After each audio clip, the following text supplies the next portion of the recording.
Bonjour à toutes et à tous, on va commencer. Merci de participer à cette dernière étape du tour de la biométhanisation organisée par Valbiome. Je m'appelle Cécile Henneff et je suis l'animatrice d'aujourd'hui. Mes collègues Lola et Aurore m'accompagnent en tant que modérateurs. Pendant ce webinaire, vous pouvez interagir grâce aux boutons qui se trouvent en dessous de l'écran de présentation. Pour les faire apparaître, survolez simplement avec la souris vers le bas de la fenêtre de conférence. Pour vos questions, posez-les via le bouton questions-réponses, également situé juste à côté. Pour toute autre remarque ou converser avec les autres participants, utilisez le bouton converser. J'insiste de bien faire cette séparation, ça nous permet de regrouper plus facilement les questions-réponses. Alors, avant de commencer, je tiens à rappeler que vos questions seront traitées dans la mesure du possible lors de la session questions-réponses à la fin de ce webinaire. Les présentations utilisées lors de ce webinaire vous seront ensuite envoyées sous réserve de l'accord des orateurs. Tout le contenu de ce webinaire est soumis aux droits d'auteur. Nous vous demandons donc de ne pas enregistrer ou diffuser son contenu sans autorisation préalable. Alors, je présume que vous connaissez Valbiome.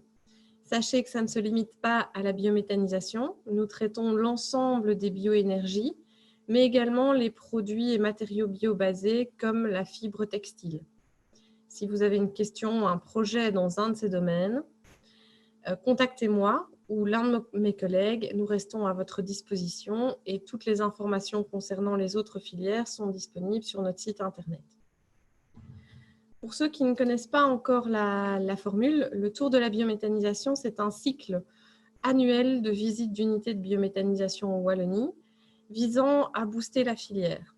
Nous sommes aujourd'hui à la troisième et dernière étape du Tour 2020. Comme vous le savez certainement, le Tour était à l'origine prévu pour aller sur le terrain, visiter 3 unités. Suris, qui est une unité agricole de petite puissance, Gers, une unité agricole de grande puissance, et Herstal, une unité de traitement des déchets ménagers. Cette année, nous souhaitions mettre en avant le digesta, le principal produit de la biométhanisation. La première visite à Suris nous a permis d'en savoir plus sur les possibilités d'utilisation en bio du digesta.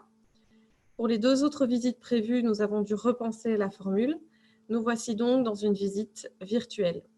La première visite virtuelle a eu lieu vendredi dernier à Gers et la visite d'aujourd'hui est consacrée à l'unité d'Intradel située à Herstal, ainsi qu'aux aspects législatifs du digesta. Cela ne remplace pas, bien évidemment, une visite de terrain, mais ça vous fera découvrir l'unité de biométhanisation. Alors, organiser des visites de terrain nécessite des partenaires pour la bonne réussite. Merci aux 3 unités, tout d'abord, qui ont accepté de nous accueillir, même si c'était virtuellement pour 2 d'entre elles. Merci également à nos partenaires, la FEBA, qui est la Fédération des biométhaniseurs agricoles wallons, ainsi que BEA, qui est l'Association européenne du biogaz. Et enfin, nous souhaitons également remercier nos sponsors qui, eux aussi, ont dû s'adapter à notre nouvelle formule. Tout d'abord, BNP Paribas, une banque qui investit dans le renouvelable, dont la biométhanisation. Cogeo, qui est un constructeur d'unités de biométhanisation agricole, plutôt orienté sur les petites puissances.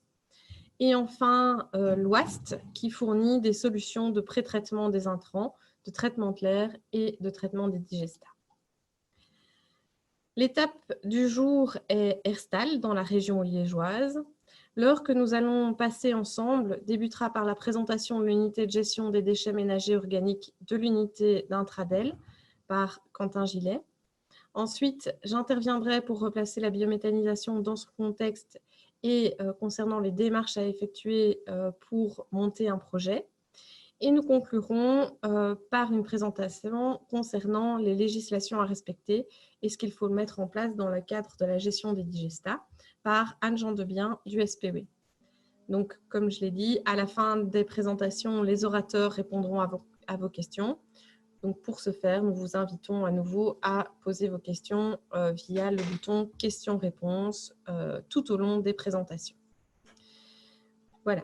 Donc, nous allons commencer par la visite virtuelle de l'unité d'Intradel.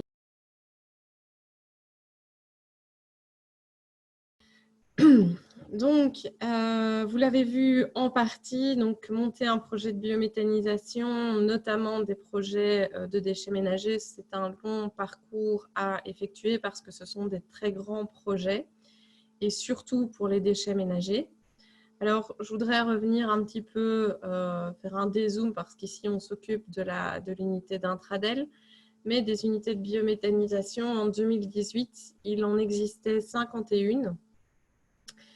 Alors là-dedans, il y en a, c'est principalement des unités de type agricole. Il y en avait 16 en 2018 d'installés. On a augmenté un petit peu depuis.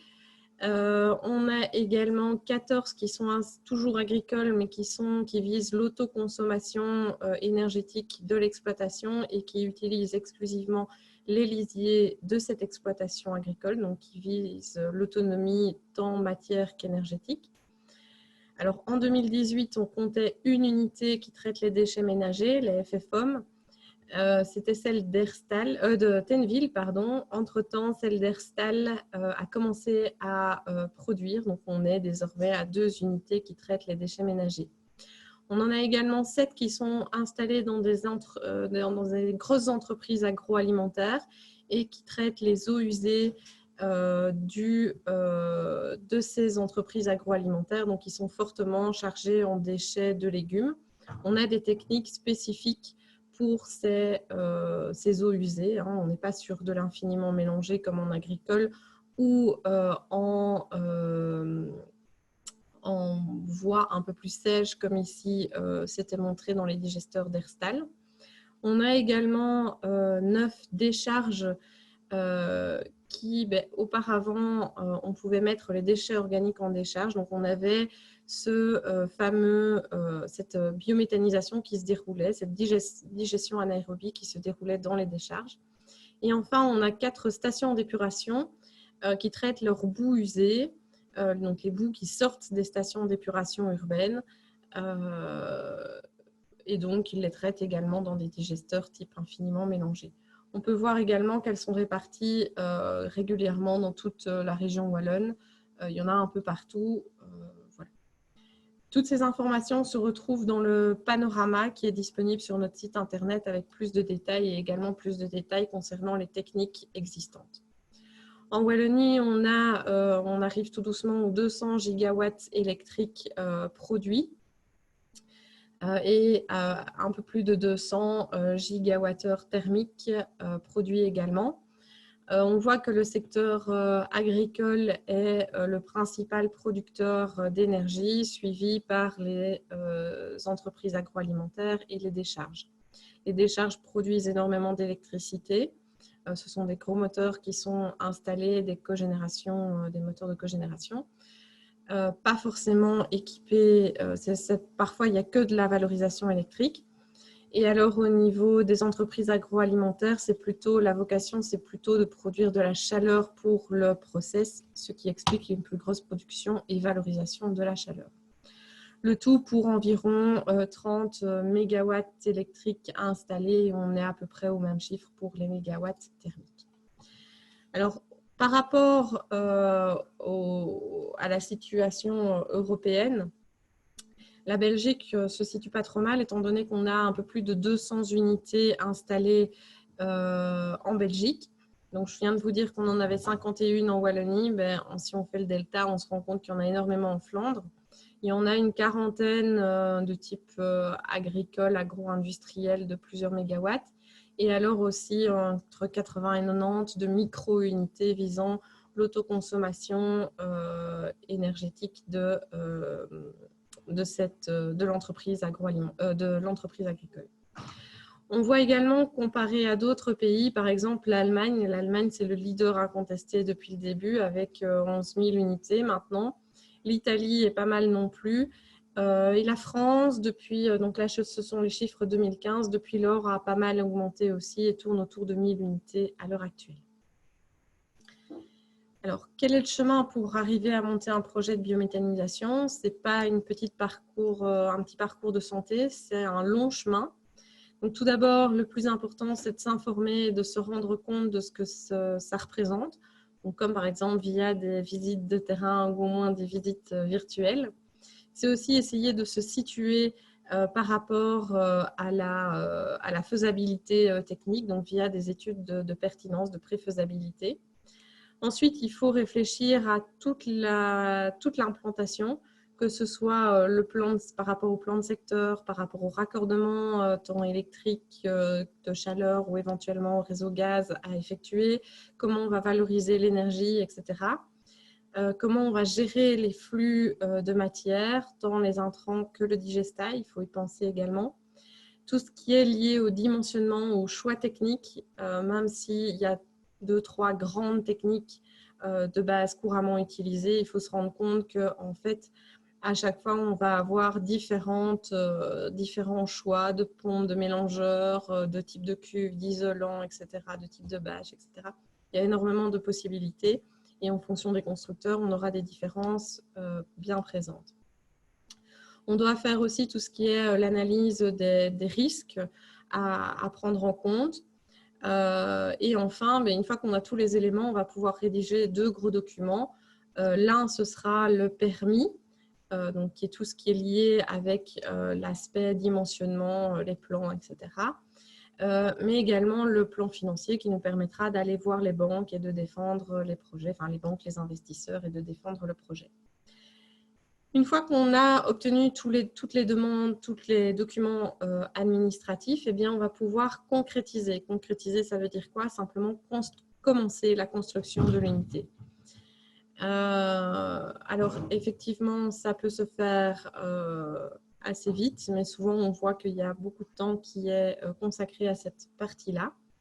Et une fois que l'unité est construite, qu'elle est vérifiée, que tout le personnel a pu passer dedans, notamment les organismes de contrôle, etc., eh bien, on va pouvoir mettre en route l'unité. Ce n'est pas un bouton qu'on actionne, ça prend plusieurs jours, plusieurs mois même plutôt. On va réaliser ce qu'on appelle l'ensemencement et démarrer le processus et le moteur. Alors, une fois que le moteur, que tout tourne correctement, eh bien, ça y est, on peut officiellement dire que l'unité fonctionne. Mais ça ne s'arrête pas là et il faut continuer. C'est un travail au quotidien qui demande beaucoup de temps, donc c'est vraiment un investissement temps important avec beaucoup de personnel. Alors, comme je l'ai dit, on peut avoir des techniques très différentes. Par exemple, tout ce qui est en zone agricole, les unités de type agricole, on va souvent voir ce qu'on appelle l'infiniment mélangé. Après, en fonction des différentes techniques, des différents intrants, pardon, on pourra avoir des techniques différentes, comme par exemple, si on est sur des eaux fortement chargées, ce qu'on appelle des réacteurs type USB, ou si on a des matières plus sèches, comme ce sera le cas de l'unité d'Herstal, eh bien, on va avoir aussi ce qu'on appelle des digesteurs, par exemple des digesteurs pistons. Alors, on peut méthaniser à peu près toutes les matières organiques. La seule grosse interdiction, entre guillemets, et c'est plus pour des problématiques techniques, ce sera d'éviter les matières ligneuses parce que ça ne produit pas, ou en tout cas très très peu de méthane. Et donc, on va plutôt préférer les mettre en combustion plutôt qu'en biométhanisation. Mais ce n'est pas parce que toutes se biométhanisent que toutes se valent. Si on a du lisier, du fumier, ce sont des matières végétales qui auront déjà été digérées une première fois. Et donc aura un potentiel méthanogène relativement faible comparé à d'autres matières comme l'ensilage d'herbe, de maïs ou de menu paille. Alors, le digestat, à quoi ça ressemble? En termes d'unités de type agricole, on va avoir ce visuel-là. Donc, c'est assez semblable à un lisier, finalement. Hein, ça n'a pas de grosses différences visuelles. Alors, d'un point de vue amendement organique, on va pouvoir, dans le digestat, on va retrouver toute la fraction humique, donc c'est-à-dire tout ce qui va favoriser le carbone dans les sols. Et également, on va avoir la conservation des NPK. Ce qui part en biogaz, c'est du carbone. On va retrouver du méthane et du CO2. Mais tout ce qui est NPK va être conservé dans le digestat. Et ces NPK vont être partiellement minéralisés, donc avec une action plus rapide pour les plantes, ce qui favorise aussi une protection des nappes phréatiques. D'autres avantages, c'est que le digestat aura pas d'odeur en fonction du type de matière et de la digestion, de comment elle se sera réalisée. Il y aura quand même, comme je l'ai dit, l'azote sera partiellement minéralisé, donc ça veut dire sous forme ammoniaque, et l'ammoniac, au moment de l'épandage, peut avoir des odeurs, mais c'est différent d'une odeur de matière qui se décompose. Alors actuellement, on va considérer que ce n'est pas une source de revenus pour une unité de biométhanisation.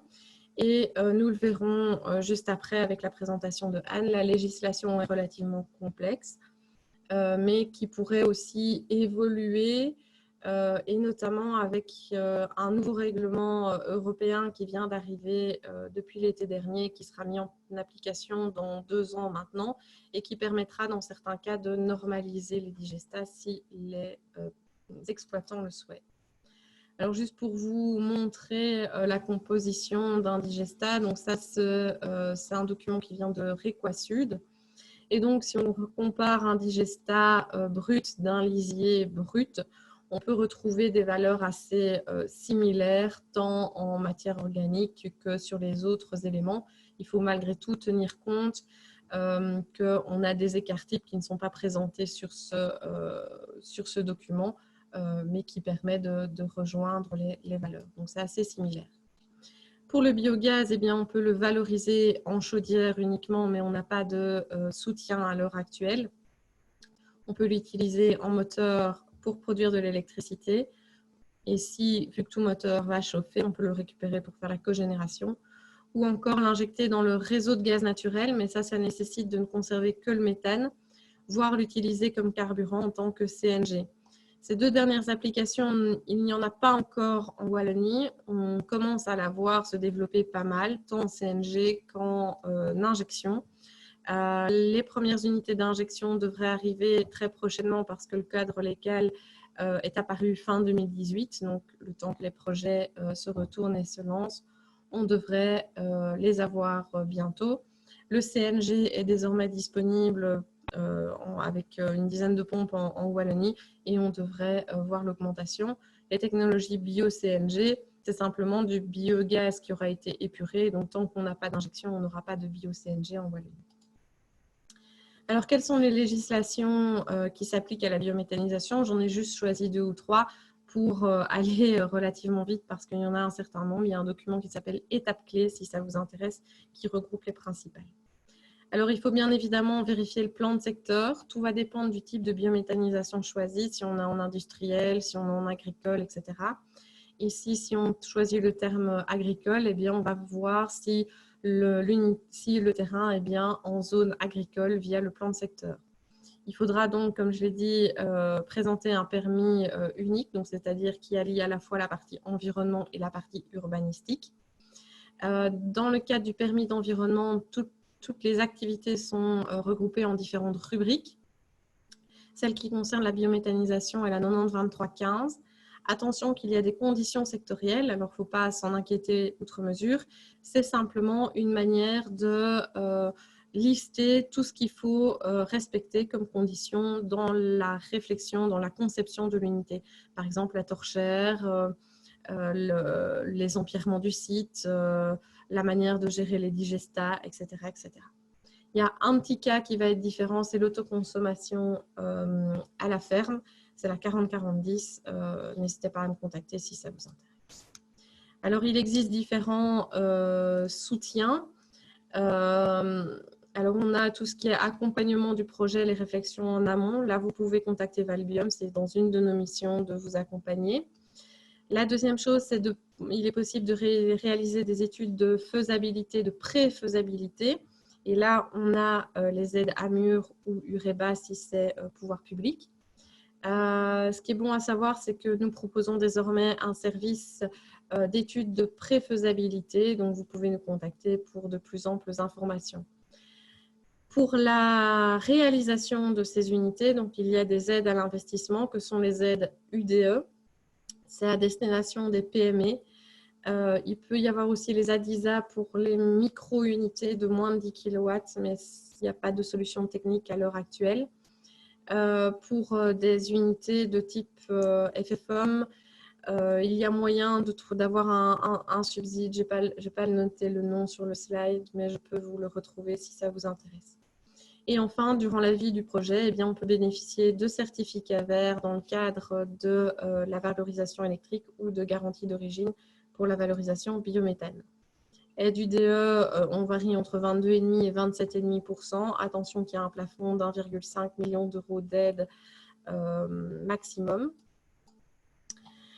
Pour les certificats verts, on a une démarche qui est désormais depuis quelques années différente. Il faut tout d'abord passer par le comité transversal de la biomasse qui va assurer de la durabilité du projet. Lorsque c'est fait, on va pouvoir rentrer dans les démarches de réservation des certificats verts. Donc, désormais, on doit réserver quelques mois, quelques années à l'avance les certificats verts qui seront produits. Et ensuite, on peut faire les démarches avec l'administration pour tout ce qui est pour avoir les certificats verts une fois qu'on produit. On tourne aux environs de 2,5 certificats verts par mégawattheure électrique net produit. C'est dans le cadre de la biométhanisation agricole. Attention, qu'en FFHOM, les taux peuvent être différents. Si on produit du biométhane, on peut bénéficier de garanties d'origine. Dans ce cas-là, on doit, en fait, quand on produit de l'électricité verte, on reçoit une garantie d'origine qui nous ouvre la possibilité à recevoir un certificat vert. Dans le cadre du biométhane, on reçoit une garantie d'origine parce qu'on produit du gaz renouvelable et on doit trouver un accord avec une cogénération fossile, gaz, qui, elle, va, parce qu'elle a sa garantie d'origine gaz renouvelable, va pouvoir demander un nouveau taux de certificat vert. Donc, il faut trouver un prix de LGO en accord avec l'acheteur et toutes les démarches pour les certificats verts doivent se faire avec l'acheteur de la LGO. Voilà, je m'arrête là pour les aspects législatifs. Sachez qu'on a toute une série de documents disponibles sur notre site internet pour aller plus loin. Pour ceux qui ne me connaîtraient pas, brièvement, je me présente. Je suis attachée à la direction de la protection des sols au sein du département sur les déchets du service public de Wallonie. Je m'occupe entre autres de l'instruction des dossiers de demande de certificat d'utilisation pour la valorisation, entre autres, des digestats. OK.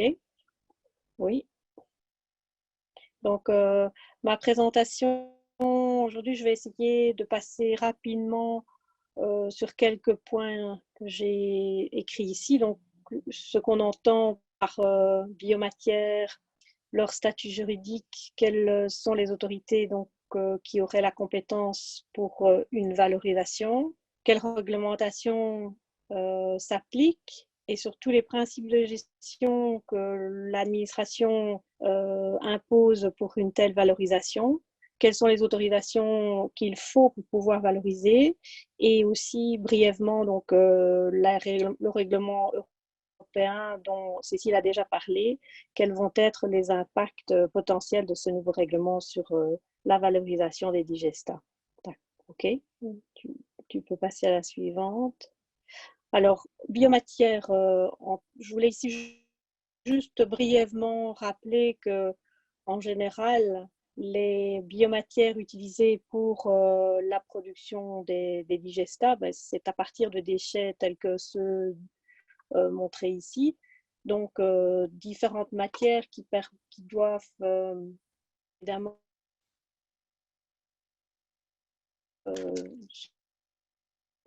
le digestat qui en résulte de cette transformation en aérobie est considéré en région wallonne comme un déchet. Alors, ce statut s'applique donc aussi au compost, au digestat. Et donc, la valorisation en agriculture de ces matières va être donc soumise à différentes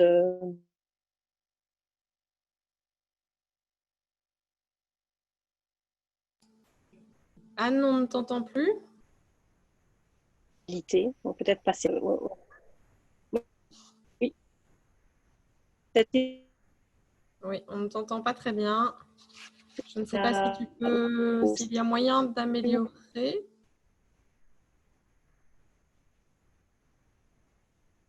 Bien. Je ne t'entends plus du tout. peut-être une slide par rapport au statut déchet.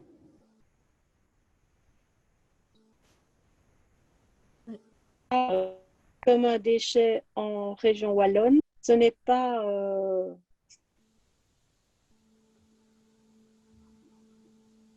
fin du monde, ni quand Anne, on t'entend très très mal. Je ne une sais pas traçabilité plus vive.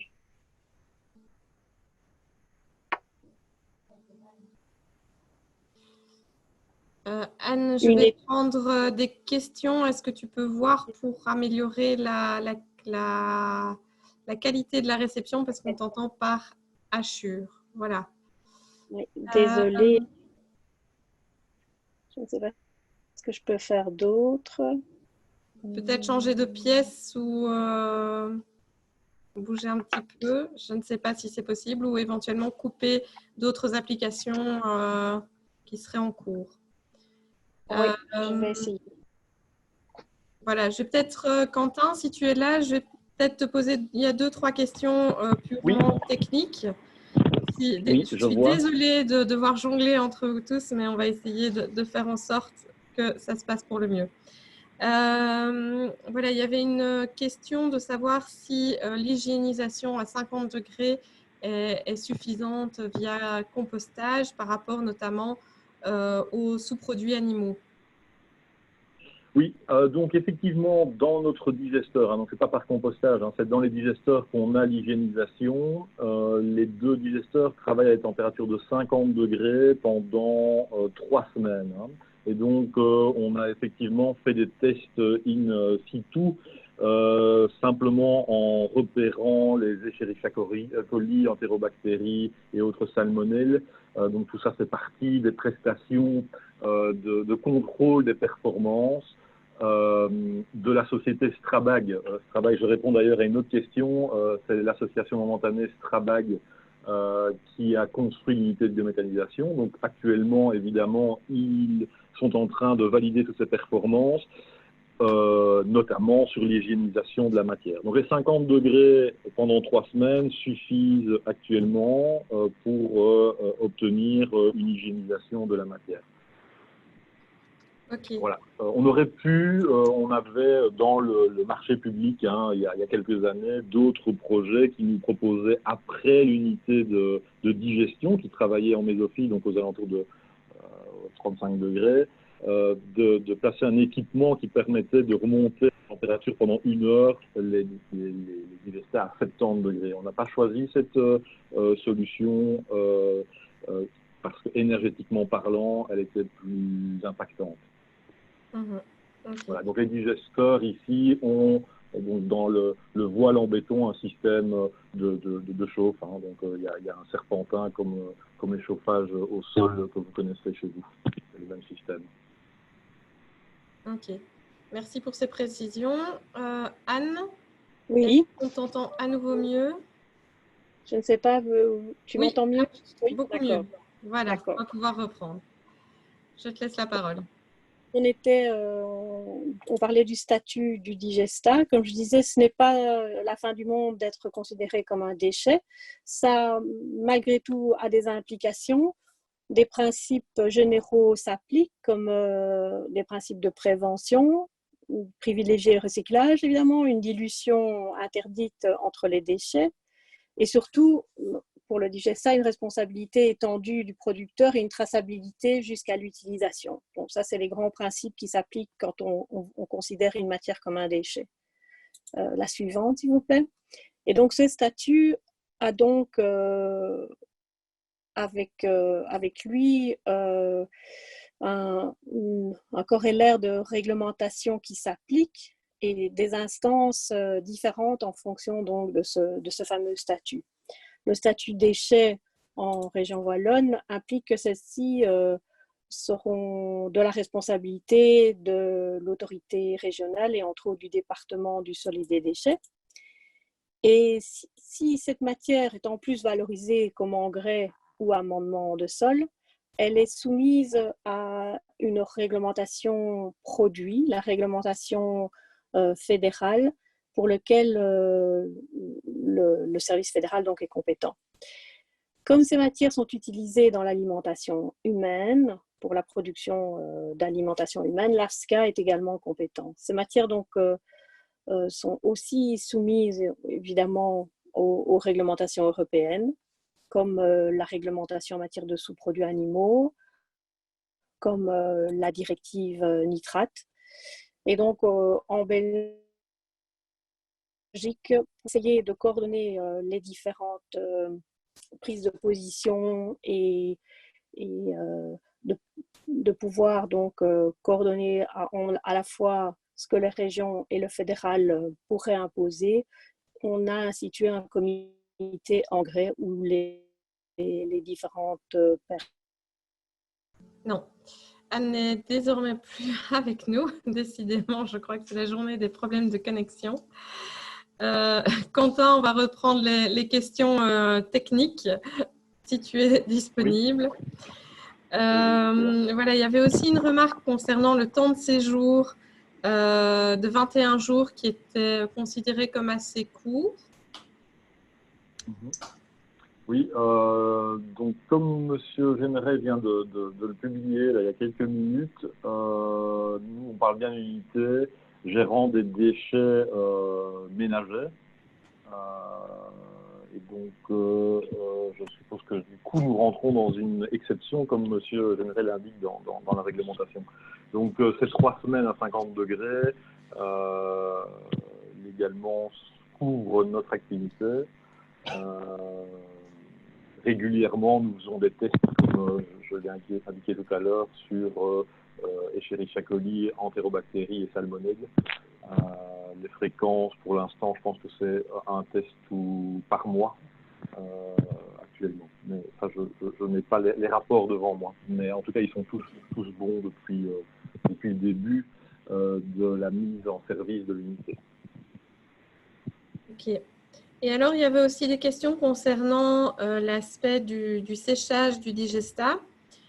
Est-ce que c'est la totalité du digesta qui est séché? Alors, on parlait de la partie liquide. Dans ce cas-ci, il n'y en a pas. Oui, donc on n'a pas réellement de partie liquide, si ce n'est qu'au stockage, on a quand même une sorte de liquide qui est produit lorsque les déchets organiques arrivent des collectes. On collecte évidemment sur l'unité l'ensemble des liquides qui permettent en fait de fluidifier l'intégration des déchets organiques solides dans le digesteur. Donc les vis qui permettent de pousser les déchets organiques relativement secs dans le digesteur peuvent être soulagés en intégrant les liquides collectés en entrée d'unité. Au niveau du taux de matière sèche des digestats en sortie de digesteur, on est aux alentours de 18% de matière sèche. Et en sortie de sécheur, on est à 40% de matière sèche. Alors le sécheur, il n'est pas capable directement de sécher de la matière à 18% de matière sèche. Il est capable de sécher de la matière de 40 à 80. Donc ce qui se passe, c'est que on sèche, on a une réserve de matière à 40% de matière sèche sur l'unité, qu'on sèche à 80% de matière sèche et on mélange le 80% de matière sèche avec du digestat issu du digesteur à 18%. Le mélange fait en sorte que la moyenne générale en taux de matière sèche de la matière qui sort de l'unité de séchage est aux alentours de 42-43% de matière sèche. Donc je répète, le sécheur n'est pas capable de passer de 18 à 40, il peut passer de 40 à 80. Cette matière à 40% en stock sur une unité est suffisamment structurée pour permettre le passage de l'air chaud à travers la matière. Ok, et alors je vais te poser une dernière question technique, comme ça on les aura évacuées, je pense, pour la plupart. Il y a là, concernant la valorisation électrique, donc l'électricité que vous produisez, est-ce qu'elle est remise sur le réseau? Est-ce qu'elle est utilisée en direct?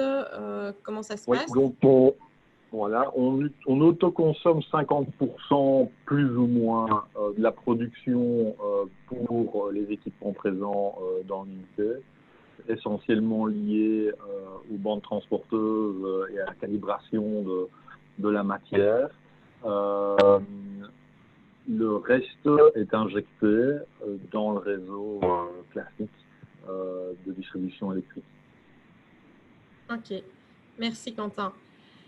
Je vois que Anne a pu se reconnecter. Est-ce qu'on t'entend maintenant, Anne?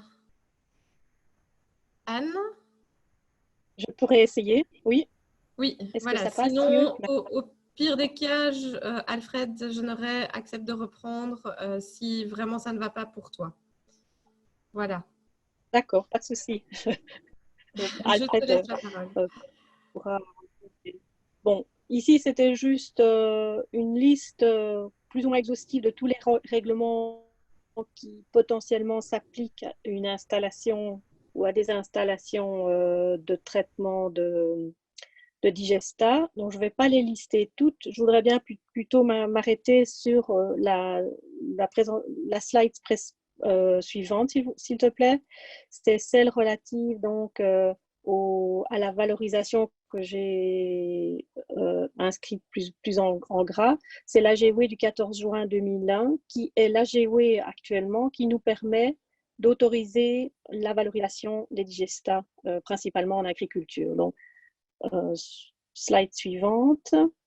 Un AGW, évidemment, une réglementation,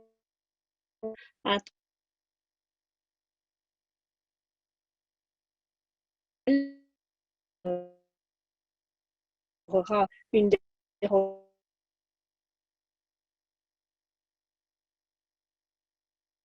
règlement européen pour les labelliser CE.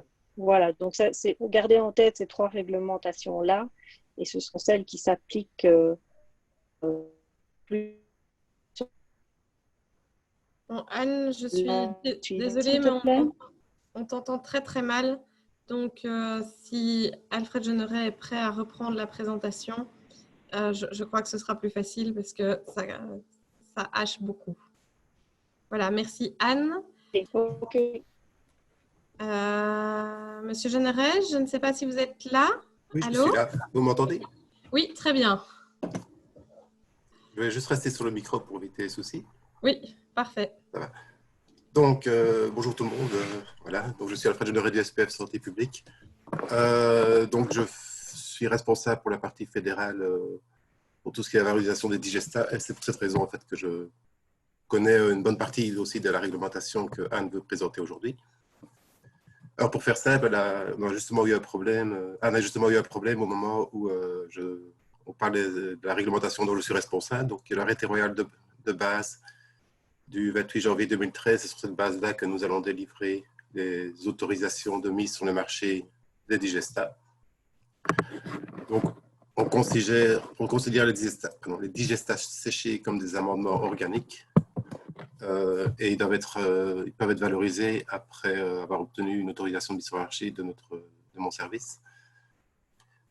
La deuxième réglementation, c'est le règlement 2019-1009.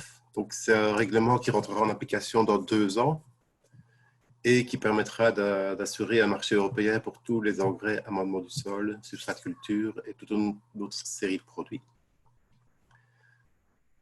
Au niveau des digestats, ce règlement permettra de valoriser toute de valoriser les digestats au niveau européen, comme, soit en grec, soit comme amendement organique. Donc, c'est quelque chose de nouveau. Donc, actuellement, nous ne connaissons pas encore tous les détails, mais c'est quelque chose qui se met en place pour le moment. Alors, je ne sais pas si je peux faire avancer les slides ou pas. Ah, voilà. Oui, donc je découvre les slides au fur et à mesure, donc je vais essayer d'être optimal à chaque fois. Donc, une fois que l'on souhaite valoriser le digestat en agriculture, ce n'est pas fini en fait, parce que qui dit valorisation de digestat dit valorisation d'azote. Et donc, il y a toute une réglementation, cette fois-ci régionale, qui est là pour protéger les eaux. Donc, ici, la principale, c'est la directive européenne sur les nitrates, qui vise à protéger les eaux d'origine, contre les nitrates d'origine agricole. Et sur cette base-là, donc, la région wallonne a mis en place un système de gestion durable de l'azote dans lequel les digestats doivent s'inscrire. Vous pouvez passer au slide suivant. Donc, on parle des digestats ici, mais ce ne sont pas les seuls déchets qui sont valorisés en agriculture. Donc, en région wallonne, les boues agroalimentaires, mais aussi les boues d'origine urbaine sont valorisés en agriculture. Les composts, les digestats et toute une autre série de produits. Lors de leur utilisation, en fait, on va tenir compte des teneurs en métaux lourds, d'éventuelles restrictions d'utilisation, notamment sur des restrictions d'ordre sanitaire, et aussi des doses en azote et des périodes d'épandage autorisées. Donc, pour pouvoir valoriser sur une parcelle agricole, on va tenir compte de tous ces éléments. Comment est-ce qu'on autorise ou pas d'utiliser certaines matières? Donc, au niveau des déchets organiques ménagers, donc, il faut absolument une collecte sélective de manière à éviter au maximum la présence d'indésirables dans les déchets. Au niveau agricole, c'est quelque chose de plus facile dans le sens où on peut plus facilement tracer les matières premières et donc avoir un nombre limité de matières à transformer en biométhanisation.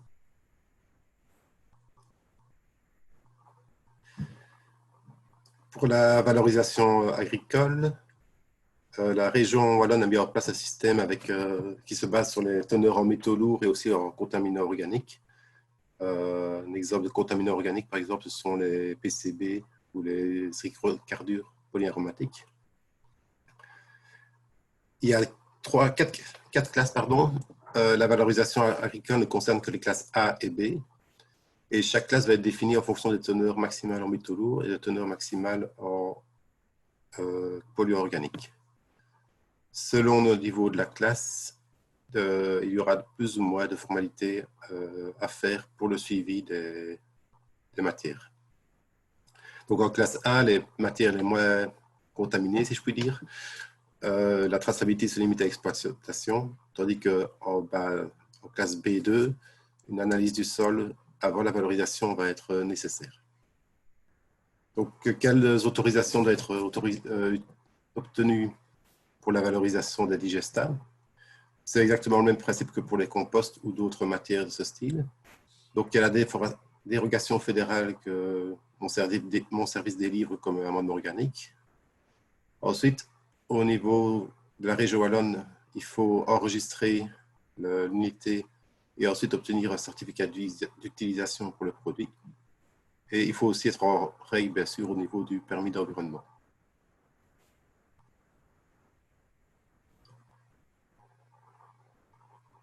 Alors, ici, je vois qu'Anna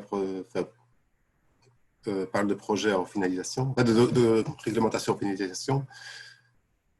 Au niveau européen, donc, comme je l'ai déjà dit, le règlement 2019-1009 qui rentrera en application maintenant dans 2 ans, donc en juillet 2022.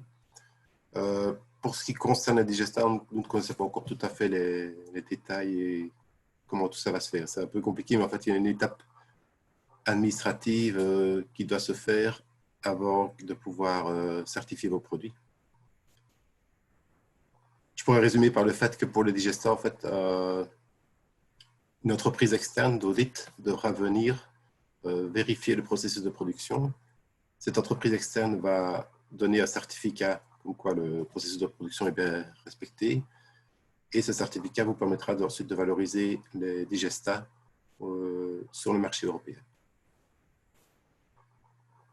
Voilà, donc je ne vais pas aller plus loin parce que je peux faire une présentation d'une demi-heure sur ce nouveau règlement. Vous pouvez revenir en arrière, s'il vous plaît? Je vais revenir. Oui, oui d'accord, je vais faire ça, d'accord. Je vais parler juste en 2 minutes du niveau wallon.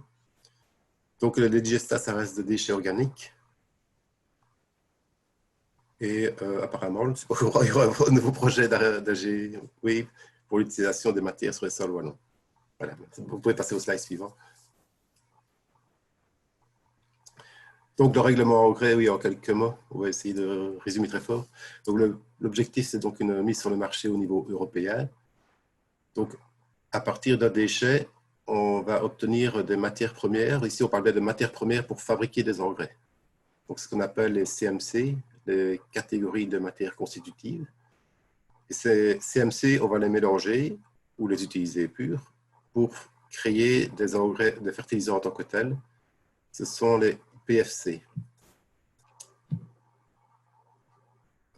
Et en fait, ce sont des PFC qui se sont mis sur le marché.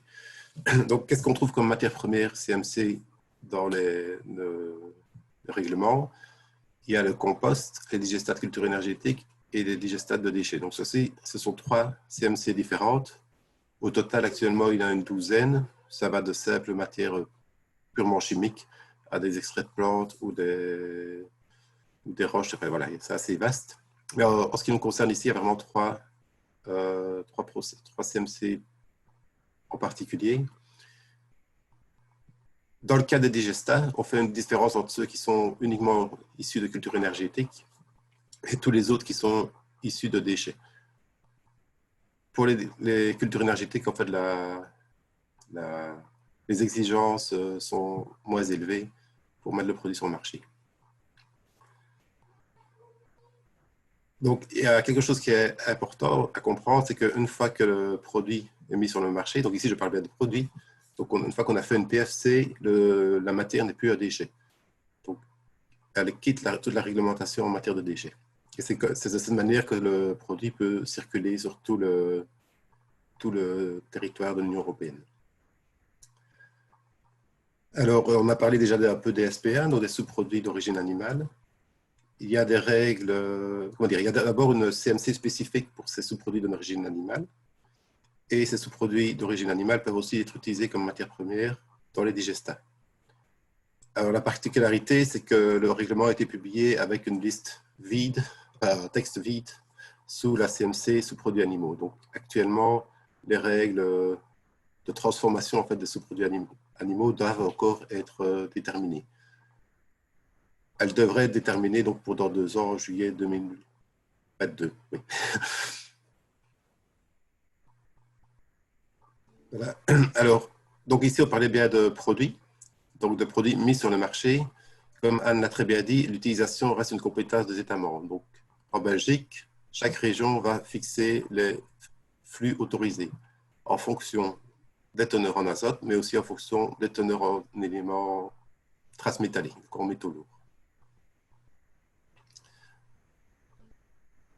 Voilà, je vais te dire un dernier mot. Donc, dès que nous aurons plus d'informations concrètes sur les critères pour les CMC, pour les sous-produits animaux, nous la transférons, mais tant que maintenant, c'est vraiment... Nous-mêmes, nous n'aurons pas grand-chose. Voilà, j'ai fini. Oui, merci. Il y a peut-être eu 2 questions, même si on y répond partiellement avec ce nouveau règlement. Il y a tout d'abord, pourquoi on ne peut pas encore commercialiser le digestat en jardinerie ou alors pour les particuliers, voilà, plus pour le privé? En fait, ce n'est pas tout à fait correct parce qu'on peut le faire, mais sous certaines conditions très strictes. En fait. On va notamment tenir compte de teneurs en métaux lourds très faibles et aussi on va regarder les matières premières. On va limiter le nombre de matières premières autorisées. Ok. Et alors, par rapport au règlement fertilisant, pourquoi est-ce qu'on considérera plutôt le digestat comme un amendement organique et pas plutôt un amendement minéral? En fait, dans le règlement européen, il y a il y a 3 catégories ici qui pourraient rentrer en jeu. Donc, il y a les engrais minéraux, les engrais organiques et les amendements organiques. La différence va se faire en fonction des teneurs en matière organique et en fonction des teneurs en azote. Donc, la forme de l'azote, pardon. Selon qu'il y a plus d'azote ammoniacal plutôt que de l'azote organique. Donc, ce sont des valeurs bien précises que je ne connais pas de mémoire, comme ça, je ne peux pas vous les dire. Maintenant, ce qui est possible aussi, c'est qu'un produit soit mis sur le marché sur 2 dénominations différentes. Donc, si le digestat final correspond en même temps à un amendement organique et à un engrais organique, c'est tout à fait possible de mettre le produit sur le marché sous les 2 noms. Voilà. Et alors, je viens de recevoir une dernière question. Si c'est un mélange de compost et de digestat, quelle sera la législation à respecter?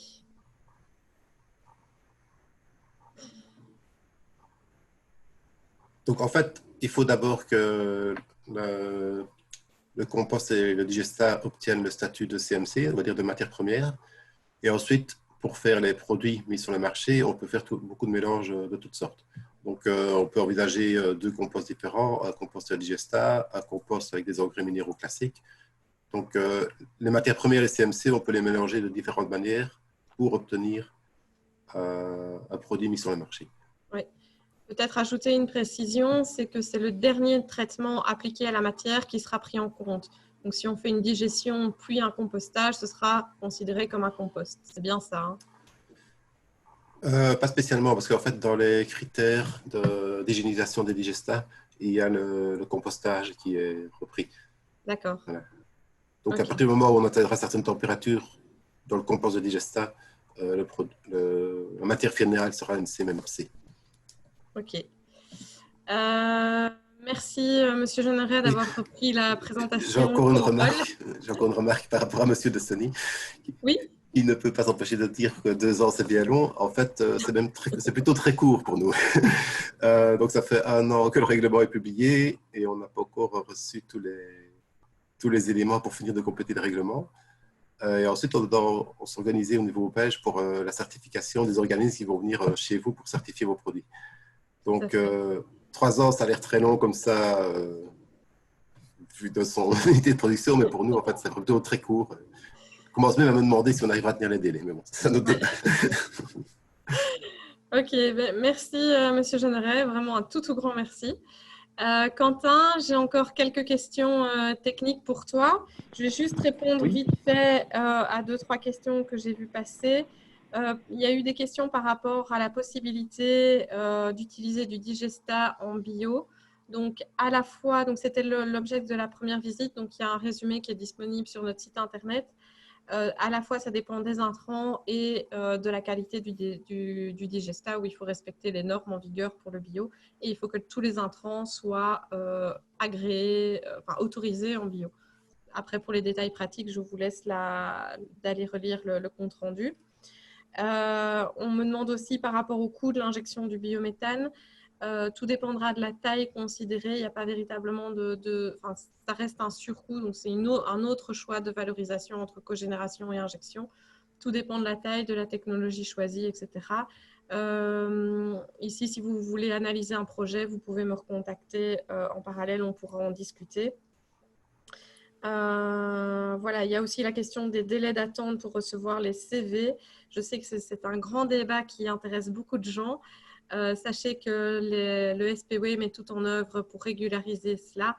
C'est à eux à répondre, donc il faut les contacter, mais je sais que ça prend encore du temps, même si progressivement les délais se raccourcissent. Voilà, donc Quentin, il y avait une question par rapport à la chaleur, le fait d'utiliser de la chaleur du Velia. Pourquoi, alors que la plupart du temps dans les unités de biométhanisation, la chaleur, on ne sait pas trop quoi en faire. Dans votre cas, vous avez besoin d'en importer du Velia. Tu sais donner des précisions? Oui, oui, parfaitement. En fait, nous, ce fut un choix stratégique en fait de choisir un sécheur de ce type qui était un consommateur potentiel sur le site de chaleur résiduelle perdue au niveau de l'incinérateur. Donc, ça permettait de coupler à la fois l'unité de biométhanisation avec l'unité de valorisation énergétique. Effectivement, la production ou la chaleur récupérée sur les moteurs nous permet de chauffer les digesteurs à 2 niveaux de température. Dans un premier niveau à 35 degrés pour, on va dire, pour simplifier les choses, pour produire du gaz, et puis de 15 à 50 degrés pour l'hygiéniser. On pourrait se permettre de descendre en température et utiliser moins de chaleur et avoir un digesteur qui travaille à 35 degrés. On a choisi d'imposer l'hygiénisation sur le site parce que nous n'avons pas envie de faire remonter des températures sur notre centre de compostage lorsqu'on reçoit les digestats. Le cas échéant, si l'hygiénisation se passe bien, ne se passe pas bien sur l'unité de biométhanisation. Effectivement, donc, pour vous répondre, le sécheur est le gros consommateur de chaleur. Plus de 80% de la chaleur utilisée sur le site passe par ce sécheur. Donc on est à 20 millions de kilowattheures de chaleur importée de l'incinérateur. On récupère sur les moteurs plus ou moins de 9 millions de kilowattheures. Sur ces 9 millions de kilowattheures, on est plus ou moins à moins de 2 millions de kilowattheures pour l'unité sans séchage. 7 partent dans le sécheur, plus encore une vingtaine venant de l'incinérateur. Ok. Alors, juste parce que je vois que les gens commencent tout doucement à se déconnecter, si vous pouvez répondre au questionnaire de satisfaction, même si je doute que la qualité technique aujourd'hui ne sera pas excellente, ça nous intéresse d'avoir votre retour. Je vais peut-être prendre encore une dernière question. On reparle un petit peu à la fois des matières et à la fois de la qualité du digestat sortant. Au niveau, j'en prends 2 qui sont intéressantes. Au niveau des déchets, donc ici, pour l'instant, c'est 40 000 tonnes. Est-ce que c'est déjà c'est uniquement ce qui est collecté déjà sur le territoire d'Intradel ou est-ce qu'il y a une réserve de capacité? Et alors, la deuxième question, c'est par rapport au digestat. Est-ce qu'il y a la qualité en NPK et en termes de résidus pesticides, si tu as les informations? Oui. Donc l'unité, elle a été dimensionnée à 40 000 tonnes de déchets organiques. Ce qu'on envisage sur le territoire d'Intradel, lorsque l'ensemble des communes seront dans le système de collecte sélective de déchets organiques, réceptionner aux alentours de 30 000 tonnes de déchets organiques. Donc on a un potentiel, une réserve de 10 000 tonnes. On ne va pas la garder en tant que réserve, on va accueillir et on accueille déjà des déchets organiques qui viennent d'autres intercommunales, par exemple du Brabant wallon. Et on a aussi quelques déchets qui viennent de l'agence Bruxelles Propreté, donc qui collecte des déchets organiques sélectifs sur Bruxelles. Voilà, l'unité en théorie est à 40 000 tonnes. On pourrait traiter un petit peu plus de matière. En tout cas, pour l'instant, elle est en phase de test. On a tenu pour l'instant une seule semaine à un rythme équivalent à 40 000 tonnes. Là, on est redescendu un tout petit peu dû au fait du coronavirus et donc la qualité des déchets organiques qui est un peu modifiée. Oui, ok. Essentiellement parce qu'on a beaucoup de déchets verts et beaucoup de branchages dans nos déchets organiques qui posent problème dans le pré-traitement. C'est étrange. Voilà. Et alors, pour répondre à la deuxième partie de question, au niveau du NPK, je ne peux pas vous donner les éléments là tout de suite parce que, comme je vous disais, on a un premier lot de digestat sec qui est arrivé sur notre centre de compostage. On a commencé à faire les premiers tests de criblage et d'analyse dans un laboratoire. Évidemment, aucune matière n'est sortie pour l'agriculture. L'objectif est de les valoriser le plus vite possible. Donc, je n'ai pas encore, au niveau des MPK, la conclusion est que par rapport à ce que nous connaissons ici chez Intradel, c'est que la valeur MPK est supérieure à nos compostes de déchets verts. Et la question de M. Droz sur les pesticides, on a 2 analyses en cours sur l'ensemble des pesticides. Donc, je n'ai pas encore le retour au niveau des pesticides. Ok. Et alors, il y avait aussi la notion de pourquoi accepter les langes pour enfants. Ouais. Alors, donc moi, techniquement, ça m'embête d'avoir les langes d'enfants. C'est-à-dire qu'il y a une... Si ces temps d'ici, le lange était relativement intéressant, il était composé de matière avec un pouvoir méthanogène qui était relativement sympa, basé sur pas mal d'absorbants cellulosiques. Actuellement, les langes sont composés de super absorbants, des polymères qui n'apportent rien au niveau de la fermentation et nous posent des problèmes parce que lorsqu'on ouvre un lange, on génère des centaines de microbilles très très petites et qui se retrouvent potentiellement dans les digestats et donc dans la digestion. Donc on évite à 100%. Voilà, moi je suis personnellement pas pour le traitement des langes. Ils sont présents actuellement. Je pense que dans les années à venir, on poussera à d'avoir de moins en moins de langes dans les déchets organiques. Ils prennent de la place et ils n'apportent aucune capacité de production de biogaz ou quasi pas. Ok, ben je pense qu'on a répondu à pas mal de questions. Je vois qu'il est 11h20, donc je propose de clôturer ce webinaire. Malgré les problèmes techniques, on a pu arriver au bout et avec une présentation malgré tout tout à fait correcte. Donc, je remercie Madame Jean Debien, Monsieur Gillet pour leur participation et surtout Monsieur Alfred Jeanneret d'avoir repris la présentation au vol. Je pense qu'il reste malgré tout l'une ou l'autre question qui doivent rester, mais voilà, c'est pas toujours facile en direct de gérer ça. Nous y répondrons de toute façon. Merci de compléter le sondage avant de partir. Et sinon, bonne fin de journée et bonne semaine et à bientôt. Merci, au revoir.